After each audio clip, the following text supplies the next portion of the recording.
ótimos! Eu quero falar com você que já leu esse livro, você que está pensando em ler, ou você que só quer mesmo, por curiosidade, saber mais desse livro. Adianto para vocês que cada mínimo detalhe foi pensado, inclusive essa ilustração aqui, a capa do livro e a textura também. São coisas impressionantes. Jefferson Tenório realmente vai ser um gênio, já é, né? Um gêniozinho da literatura. É uma leitura que todo mundo tinha que fazer. Novo, velho, branco, negro, enfim, todas as minorias sociais, todo mundo do mundo, sabe? Precisa valer esse livro. É muito simples a leitura, mas não é pobre. Interrompendo aqui a programação, meio que de improviso, mas por uma causa justa. Depois de gravar, minha gente, o vídeo pra vocês, eu postei a resenha em outra rede social e o autor Jefferson Tenório disse que adorou, até repostou no feed dele. Eu queria muito compartilhar isso com vocês que torcem por mim, que me incentivam, comentam, curte aqui. Eu acho que ter o aval, assim, né, do autor dá toda uma credibilidade ainda maior para o nosso trabalho. Eu estou muito feliz e queria compartilhar com vocês.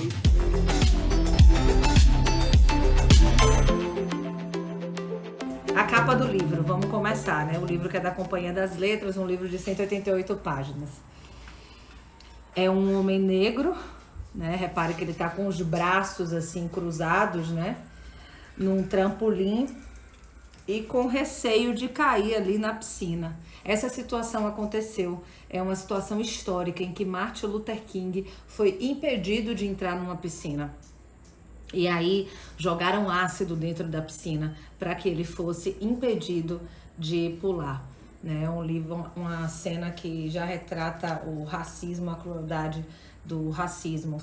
História do livro vai permear por isso. Vai falar sobre relações de pais e filhos, vai falar do racismo estrutural, racismo recreativo, colorismo, fala sobre o machismo, fala da solidão da mulher negra, mas nada disso com técnica, né? Pelo contrário, é muito diálogo, uma amarração muito bonita de se ver. E é um livro, gente, que já na contracapa aqui, já na parte do fundo, a gente já sabe o final. É a história de um homem que foi morto numa abordagem policial. E isso não compromete em nada na qualidade do livro. Muito pelo contrário, nos causa curiosidade. A história de vida de Jefferson Tenório, né, que ele é morador de Porto Alegre, como no livro, né, se passa em Porto Alegre. Ele é doutorando em teoria literária e também vivenciou abordagens policiais ao longo da vida, assim como o personagem, um homem negro também. E aí, gente, eu gosto muito de falar sobre o livro em si, fisicamente falando, né? Muitas pessoas leem por plataforma digital, mas olha, uma curiosidade, esse livro tem um aspecto aqui diferente da parte de dentro, que é extremamente lisa. Não sei se dá para vocês verem assim um brilho que tem. É justamente remetendo ao título do livro, O Avesso da Pele. A capa do livro foi feita pelo lado avesso. Então a gente sente uma textura diferente nessa parte de fora e uma textura completamente diferente na parte de dentro. Então, até isso foi pensado na hora de publicar o livro. E o título do livro nos traz esse mundo que é racializado, os brancos no lugar de poder, e mostra o que uma pessoa da pele preta passa. Então, o avesso da pele é um convite a não só isso, não só as questões voltadas para a cor da pele, mas as questões interpessoais vividas por pessoas da pele preta também. Então ele diz assim, as pessoas da pele preta têm suas questões, que todos têm.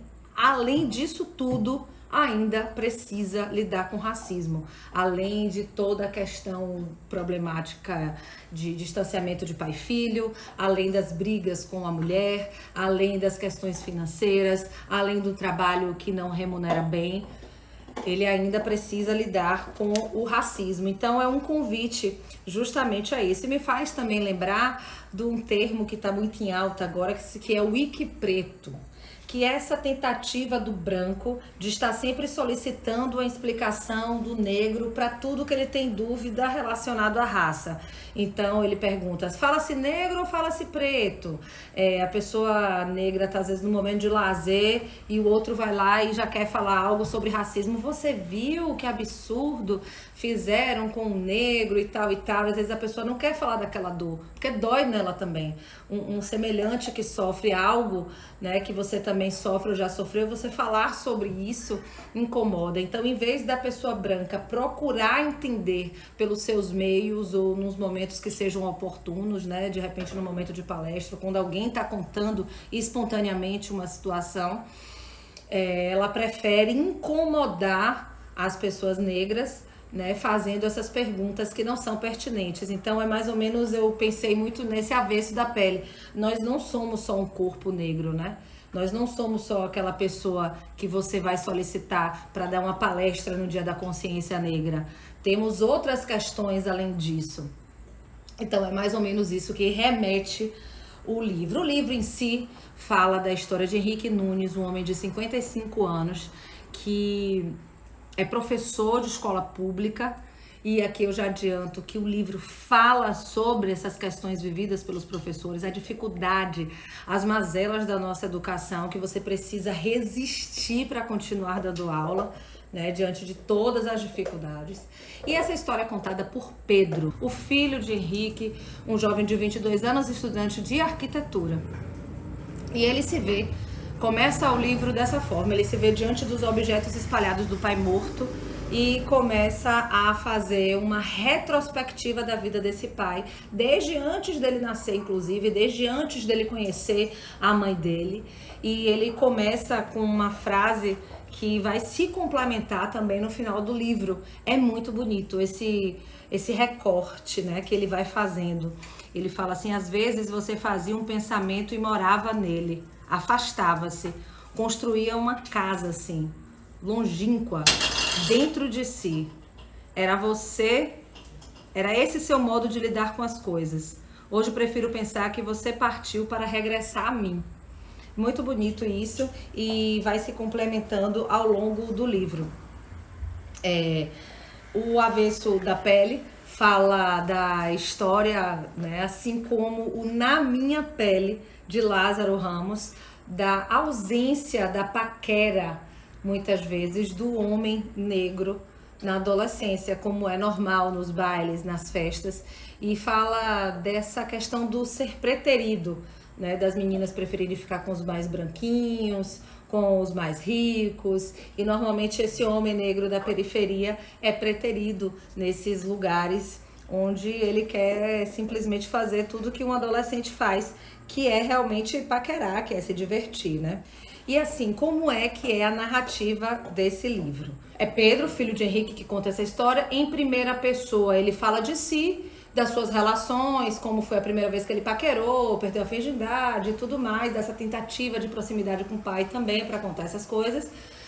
Tem também a segunda pessoa, em que Henrique se refere sempre você nesse caso não é o leitor, não sou eu, não é você, é o pai dele, que ele conta a história, né? Você estava em tal lugar, você fez isso, você fez aquilo.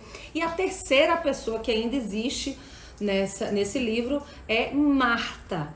E o autor conta até uma curiosidade de que ele precisou dar uma pausa na hora de falar de Marta, porque Marta por si só já contemplava um livro inteiro. Então, para não fugir muito, né, do livro e de Henrique, que é o ator principal aqui, né, no caso é o personagem principal,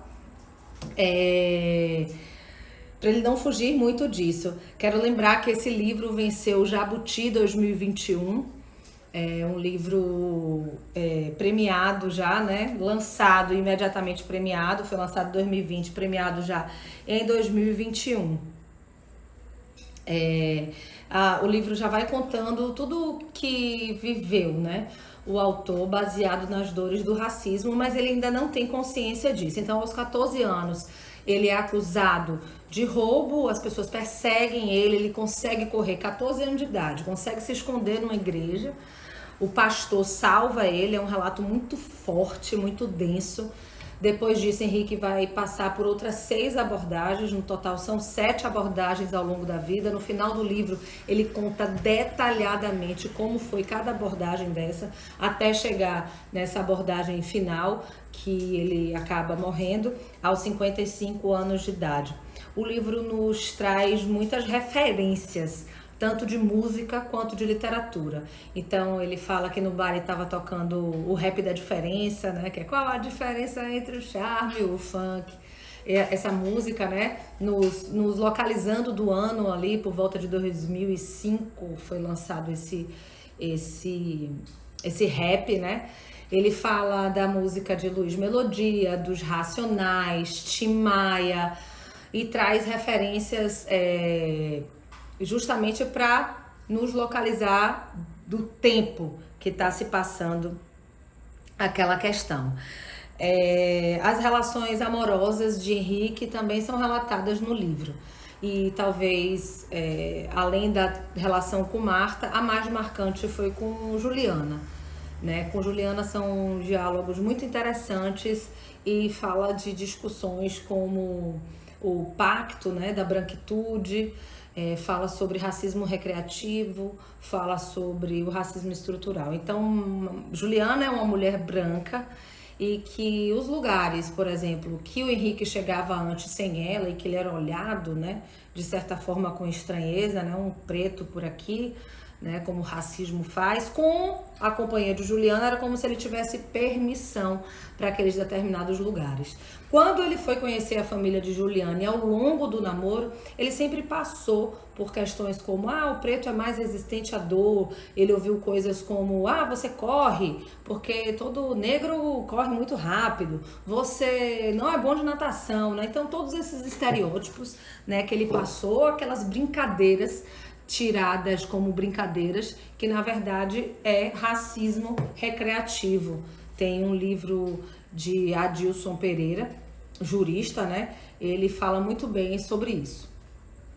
E Juliana não entende, né, nenhuma dessas questões, né? Juliana acha que ela não é preconceituosa, já que ela namora com ele.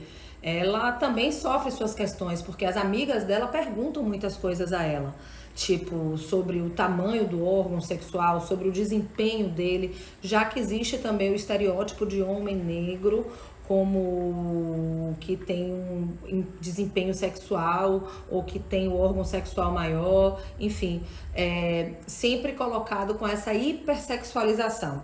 E aí ela coloca isso como esse tipo de questionamento e como, por exemplo, perguntam para ela, como é que você tá com um homem desse, né? O que é que ele tem a lhe oferecer? Tipo assim, ela coloca isso como um sofrimento para ela também. E aí tem um diálogo muito interessante, né, entre Juliana e o Henrique, em que ela pergunta para ele assim, você acha que só você sofre com isso? E ele fala, ela pergunta, né, você acha que só você sofre com isso? Acha que não magoa quando perguntam por que estou contigo? E aí ele responde, a diferença é que você pode escolher ter um problema como eu não posso arrancar minha pele. Então, deixa claro aí sobre o racismo reverso que não existe, né? O que ela passa é um preconceito, né, das pessoas, ela vive ali o preconceito de estar com um homem negro, mas o homem negro não pode arrancar a pele dele e viver e deixar de viver isso, que é o racismo. E por que não existe racismo reverso? Porque não existe dominação, nunca existiu a dominação do negro com o branco. Então não tem como o negro ser racista com o branco, ele pode ser preconceituoso, já esclarecendo. E eu falo do pacto da branquitude em relação a Juliana, porque quando Henrique tem a sua primeira aula com o professor Oliveira, em que ele consegue perceber que tudo que ele passa não é uma questão social, mas racismo, é como se abrisse um terceiro olho. Ele entende que ele é abordado pela polícia não porque ele está mal vestido como ele pensava, mas pela cor da pele. Porque acredita-se que ali é uma pele que é mais propensa para o assalto. Porque na aula do professor Oliveira ele explica que tentativa, que a raça, na verdade, não existe. Que a raça é uma invenção do racismo, numa tentativa de diminuir o negro para poder dominá-lo. Dizia-se que o crânio era menor, dizia-se que eram mais incapazes, e com isso se explicaria a escravidão. Quando Henrique vai tomando consciência disso, ele vai começar a questionar os lugares que ele frequenta. Por que não tem negros no poder? Por que aquele tipo de brincadeira ele não pode retrucar, ele tem que aceitar, coisa que incomoda ele, como as brincadeiras na casa de Juliana, e ela não entende. Juliana acredita que somos todos iguais. E o perigo dessa frase do somos todos iguais é que você coloca todos numa mesma reta, e na verdade isso não existe. Os negros têm as suas dores específicas, respingos da escravidão, e que não podem ser, ó, Martin Luther Gato aí, ó, falei de Martin Luther King, esse é Martin Luther Gato. E essas questões não podem ser colocadas como temos todos a mesma cor, somos todos iguais, porque não somos. Se a gente não entender a diferença das nossas dores, a gente não consegue a igualdade, não consegue reparar. Então, essa experiência é muito interessante de Juliana e o Henrique. Ela não alcança essa consciência racial que ele teve. E eu falo até da minha vida pessoal, que eu fui até a minha fase, até a faculdade, né? Eu era uma mulher que reproduzia o machismo, que me unia aos homens para falar mal de mulheres. Hoje eu sou uma mulher feminista, mas demorei muito para essa tomada de consciência. A mesma coisa acontece com os negros, que muitas das vezes reproduzem alguns machismos baseados, né, na nossa educação, que nos ensina tudo isso, a reproduzir esse tipo de coisa. Na faculdade é que Henrique conhece Marta, que é a mãe do Pedro, que narra a história do livro. Marta é uma mulher que tem histórias de perdas, perda da mãe, perda do pai, a tia que não quis criar ela, e ela acaba sendo adotada aos 12 anos por Madalena, que tem uma filha chamada Flora. Nesse núcleo Madalena-Flora, a gente consegue tirar o que se chama hoje de esquerdomacho. É aquele homem que aparentemente é consciente, que é um aliado, inclusive, na luta feminista, mas, na verdade, ele não passa de mais um homem que vem com discurso de liberdade, né, para ficar com várias mulheres ao mesmo tempo, e, na verdade, ele só fica ali, né, sem responsabilidade afetiva, magoando uma, magoando outra, e é muito interessante, né? Ele não fala dessas coisas, tá? Eu que tô fazendo a minha análise. Não existe essa palavra esquerdomacho, não existe essa palavra que eu disse aqui, o wiki preto no livro, não existe o racismo recreativo escrito, são todas análises que eu tô fazendo baseado nos fatos que estão ocorrendo ali. Tem a Luara também, né, que se incomoda com esse namoro anterior de Henrique e Juliana, só para fazer um paralelo aqui. Ela é uma mulher negra e ela traz justamente essa solidão da mulher negra, né? Que os brancos se incomodam com o cabelo, ou que quando querem ficar com ela é apenas pelo sexo. Essa hipersexualização da mulher negra, que é ainda superior, né, ao que acontece com os homens negros. E aí, voltando a esse encontro de Marta e Henrique na faculdade. E aí Marta é adotada, né, como eu falei, pela Madalena, e esse núcleo vai trazer várias reflexões sobre feminismo, sobre a importância de se aliar. Tem episódios significativos que Flora se perde, elas começam a ter esse laço, né, porque a Marta procura ela, enfim. A relação, né, de Marta e de Pedro, de Marta e de Henrique, é relatada por Pedro como uma relação extremamente conturbada. Inclusive, quando Pedro nasceu, eles estariam até separados, teria sido uma recaída. E Pedro se questiona muito, né, dele ter vindo ao mundo não sendo desejado, né? E é mais uma questão que a gente aborda. O fato do preconceito de Marta já ter 35 anos, né? Já ter 35 anos, a mulher já é considerada velha para algumas coisas, como ter filho. E ele fala, o Pedro, ele faz uma reflexão sobre o casamento deles, né? Ele coloca a Marta como uma pessoa egoísta e o Henrique como um doador. A Marta percebeu, ele relata, que através de chantagem emocional ela consegue tudo com o Henrique, né? E como ela consegue tudo com o Henrique, ela acaba tendo esse perfil egoísta e o Henrique seria o doador. Só que por que essa Marta tem esse perfil egoísta? Como eu falei, somos consequências da nossa infância, da nossa adolescência, das nossas perdas e das nossas partidas, né? Então, como eu falei, rejeitada pela mãe, pelo pai, pela tia, adotada por Madalena, casa e se torna vítima de violência doméstica. Ela sofre muito, muito mesmo, e é uma parte do livro muito dolorosa. A Marta traz uma reflexão muito interessante, que é, aqui a Carla Cotirene, interseccionalidade, fala, que é justamente o cruzamento das opressões que a mulher negra passa, que é a questão da raça, que é a questão da classe e que é a questão da mulher. Ou seja, a mulher negra sofre com 3 tipos de opressões, né, nessa interseccionalidade.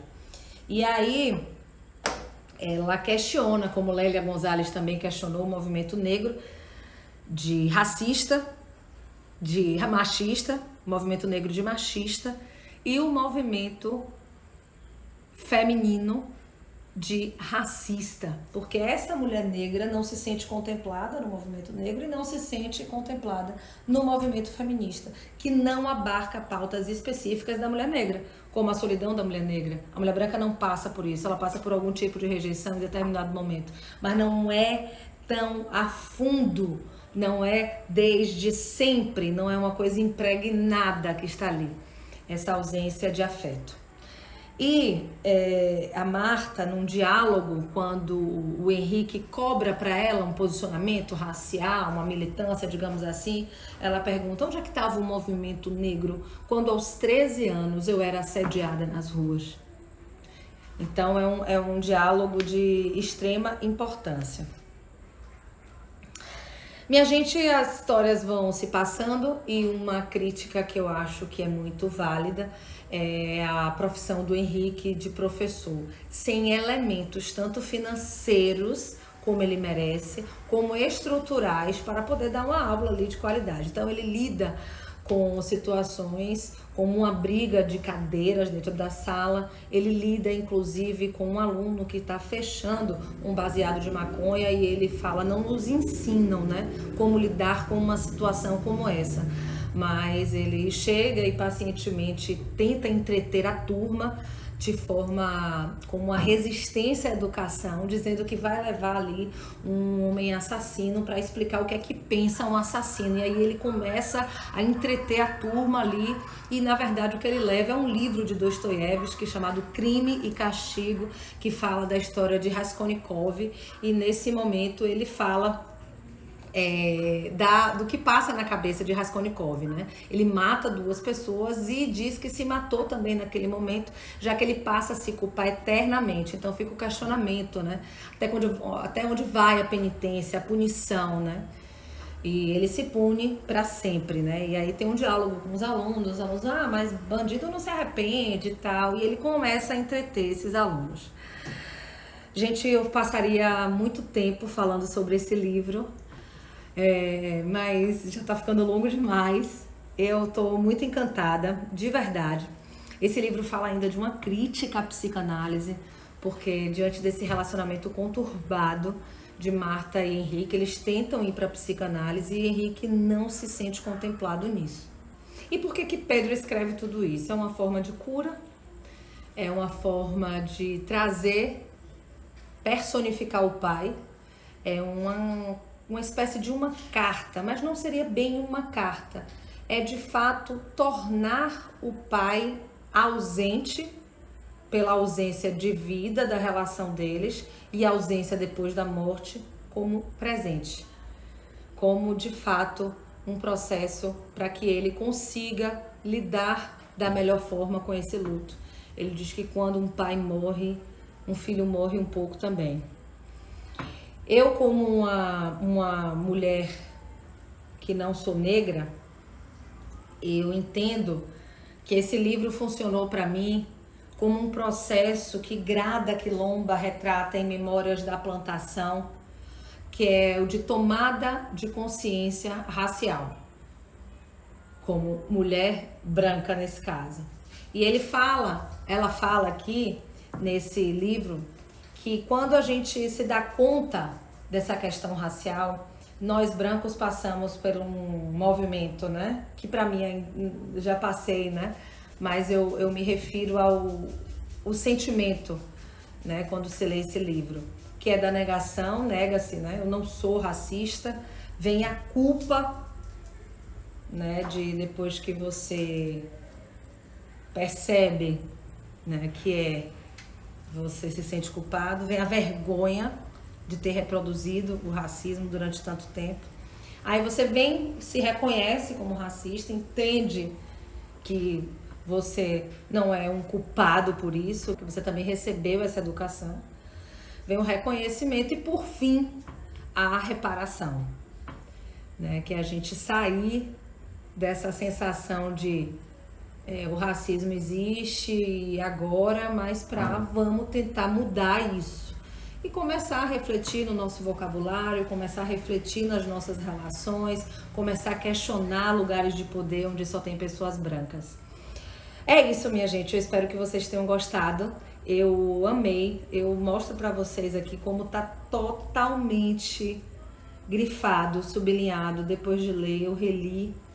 E eu sempre vejo aqui que eu acabo esquecendo de falar alguma coisa, né? O Henrique se envolve com a Elisa, né? Já é um spoilerzinho aqui. A Elisa traz a discussão sobre colorismo, que quem fala sobre isso é Alessandra Devuski, nesse livro aqui da coleção Feminismos Plurais, que é a coordenadora de Jamila Ribeiro, porque ela traz a mulher parda, né? Talvez seja que eu me identifique, que é branca demais para os movimentos negros e escura demais, né, para quem vai falar com a branquitude de fato, como no caso dela aí, o pessoal do sul do país. Já adianto que nesse livro tem uma discussão falando sobre a importância de se identificar como pardo, justamente por um controle até das políticas sociais, né, para que elas continuem existindo, para que esses pardos também continuem sendo contabilizados no sentido de pessoas negras, para que as políticas afirmativas continuem existindo pela quantidade de pessoas. É isso, minha gente. Eu espero que vocês sintam-se ótimos. Eu te agradeço, viu, Jefferson Tenório? Amei. Eu e Martin. Martin Luther King e Martin Luther Gato. Olha aqui, filho, para as pessoas. Meu dedinho, meu filho. Valeu, galera. Curte aí, ativa o sininho, comenta.